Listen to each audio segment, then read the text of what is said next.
എന്തുകൊണ്ട് നട അടഞ്ഞു കിടക്കുമ്പോൾ തൊഴരുത് എന്ന് പറയുന്നു? ദോഷഫലങ്ങൾ എന്തെല്ലാമാണ്? ഈ രഹസ്യം ആരും അറിയാതെ പോകരുത്.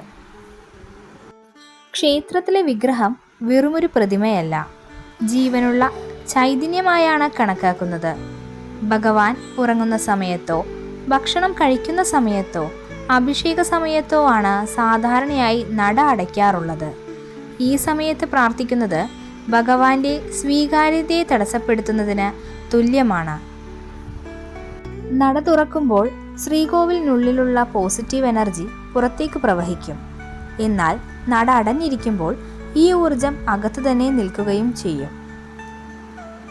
ആയതിനാൽ തന്നെ അടഞ്ഞ വാതിലിന് മുന്നിൽ നിന്നും തൊഴുതാൽ ക്ഷേത്ര ദർശനത്തിന്റെ യഥാർത്ഥ ഫലം ലഭിക്കില്ല.